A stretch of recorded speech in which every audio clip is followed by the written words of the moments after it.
teoria que é muito diferente da dos outros antropólogos brasileiros. E é uma teoria que não se separa da sua prática. Eu acho que é uma falsa dicotomia isso, dizer que há antropólogos que fazem teoria, porque não tem sentido você fazer uma teoria se ela não tiver relacionada com algo do nosso mundo e se ela não falar daquilo que a gente está vendo, sobretudo quem está trabalhando com os índios, quem são os povos, né? Quem são esses índios, qual é a situação deles. E não tem sentido também nenhuma prática que não seja informada por teoria. Quem faz pesquisa está com toda essa bagagem anterior, que é a que ela tem de uma quantidade imensa de leitura e reflexão. Um episódio que marcou muito a nós todos foi o nosso trabalho com o Polo Noroeste, sobretudo com as terras Nambiquara, que a Carmen e eu fizemos um verdadeiro diagnóstico dos problemas dos Nambiquara. Eles estavam com invasores e nós tínhamos que conseguir a demarcação. E nós lá encontramos um grupo de indigenistas que eram capitaneados pelo Silbene de Almeida, que era uma figura também assim maravilhosa na história do Brasil. Tinham que contar a história dele. Por isso que eu digo que antropólogo e indigenista, quando se encontram numa mesma sintonia, eles são um só grupo, um só povo. E nós tivemos nos Nambiquara, quando eles ainda estavam muito perseguidos, tinham jogado napalm na terra deles, estavam com esse problema de terras.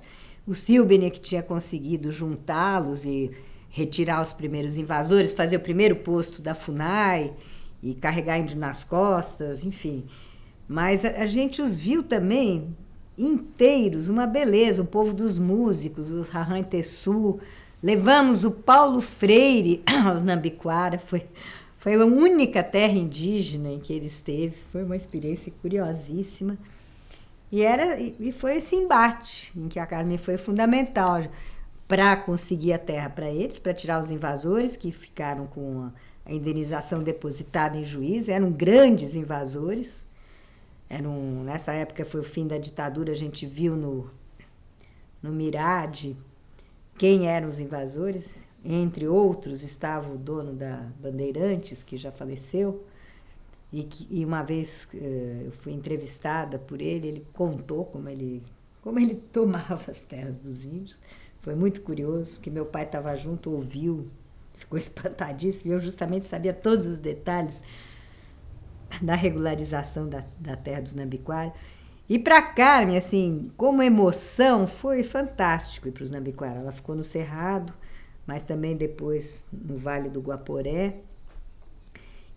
Isso também está nos diários dela. Eu acho que ela não escreveu muito sobre os Nambiquara, sobre essa experiência, mas é marcante na vida dela. Então, são muitos lados de... Nunca ela deixou de ser importante na política indigenista brasileira. Ela sempre foi um marco, né, um farol. E isso também eu acho que não está devidamente documentado. A Carmen tem uma quantidade imensa de alunos, que não são só alunos que trabalharam com índios. Qualquer lugar do Brasil que eu vá, eu encontro alguém que lembra das aulas dela. Às vezes nem fez tese com ela, mas fez um curso e tem esse... né? É como se fosse assim, uma marca no chão de ter sido aluno dela. E eu acho que tudo isso tem... Eu gostaria também que aparecesse de alguma forma, né? Eu sonho sempre com os livros, mas acho que o cinema, o DVD, o vídeo são formas maravilhosas de fazer isso. E que nesse momento em que ela está reunindo, ela está fazendo novas pesquisas, ela não está parando de ir para o Xingu. É muito mais cansativo, não só porque nós somos mais velhas, mas porque acho que a situação toda brasileira mudou muito. É muito mais complicado viajar, você tem essas contradições tão grandes do Brasil, né? Essa entrada de madeireira, soja, mineradora, garimpo, a vida interna dos índios também, com televisão, com consumo, com outros padrões. Isso aí é muito cansativo para quem fez as pesquisas que a gente fez noutra época, embora a gente tivesse todo o cansaço da ditadura e do autoritarismo brasileiro. e que continua, né? Nas terras indígenas, essas coisas de mortes e invasões continuam. Então, é mais difícil. Então, eu acho que está refletindo sobre tudo que ela fez. Ela trabalhou muito também nesses projetos sociais, em ONG. Nós criamos uma ONG, ela foi muito...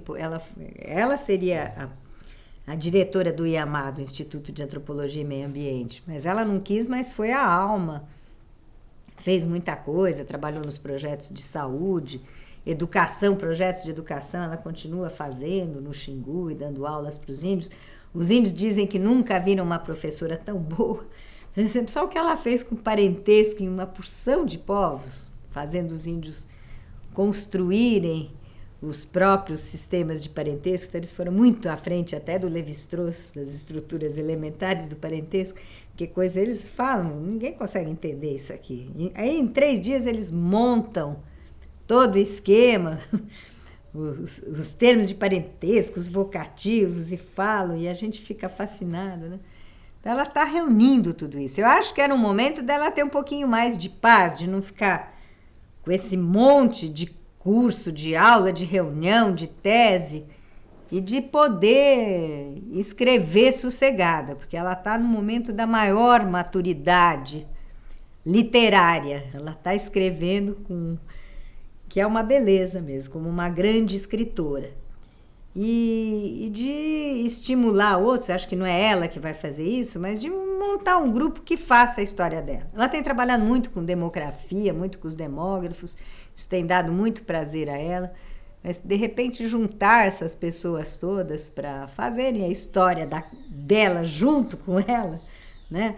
Fazerem no sentido de multiplicar, porque os bem jovens não conhecem tudo isso. Ela é uma personagem para um filme, né?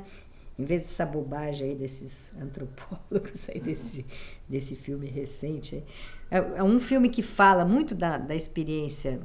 A Carmen não aparece, mas é um grande filme em que o que ela fez aparece. É o filme do Vincent Carelli, né, do Corumbiara, lá do massacre das terras lá do Corumbiara. Aquilo reflete muito da história que a Carmen viveu e desse lugar de fronteira. Então, ela viveu em 2 polos indígenas, um era menos a região de fronteira e o outro de total selvageria, não a selvageria dos chamados selvagens, mas a selvageria que está graçando por aí. A oposição que ela fez a hidrelétricas foi fantástica, lá no Juína e em vários outros lugares. Eu acho que é isso.